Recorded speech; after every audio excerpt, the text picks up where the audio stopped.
Hey guys, welcome to the Sim Racing Paddock. My name's Will, and I am going to be introducing you to a new segment called Quick Bits. In these segments, I'm going to be just talking about a car track in the form of a short video, and for this time, I'm going to be talking about both. In the background, I have rFactor 2 running with the Matsusaka track, which looks deceivingly similar to Suzuka. That's because it is. And the car is the Brabham BT44, as raced in the 1975 Formula One season. Now, the BT44 right now is in an unfinished state. I believe it's at version 0.4, and it is in a drivable state. It is quite fun to drive, but it is quite difficult as akin to the other older Formula One cars.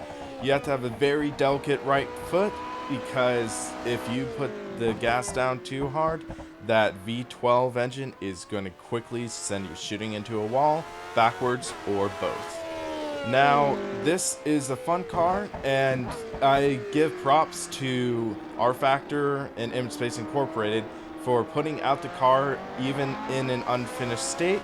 It gives the community a good idea to see what is going on with the car, and you get to essentially be a beta tester for the car. So it at least gives a form of transparency from the developers to see what's going on, and I give them props for that.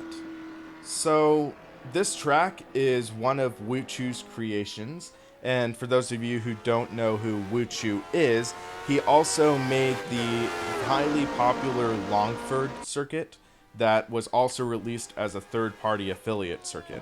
So you might want to check that out as well, but this is a fun track, and it actually is remarkably accurate.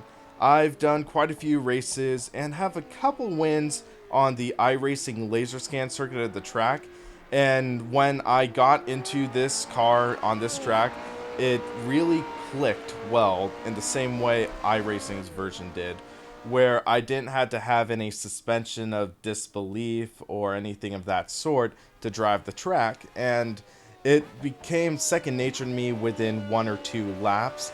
This was actually my first or second lap on the track. What you saw before was my first, and you saw I had a couple offs, but it quickly came back to me, and I got really comfortable, especially through the S's, and that turned out to be really fun for me. And I didn't really care that it wasn't laser scanned. I really just enjoyed driving it and even hanging out the rear end during the tail end of the S's, which I even enjoy doing with the Lotus 79 in iRacing.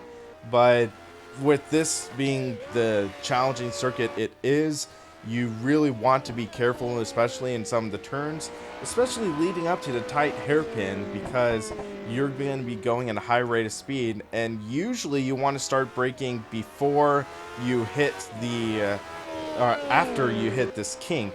And I took it a little easy because I wanted to get a decent lap in, be a little conservative, but you want to actually be quite careful and quite ginger on the gas, especially with this car, with this track.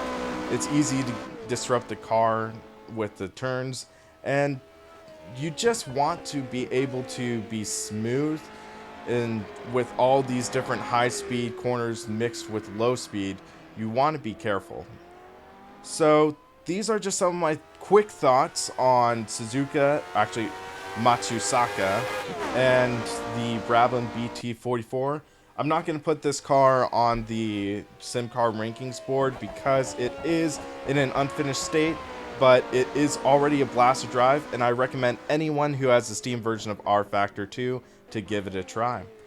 And check out Sim Racing Paddock, where I might elaborate a little more on my thoughts on the car. But for Sim Racing Paddock, I'm William Marsh, and you have a great day.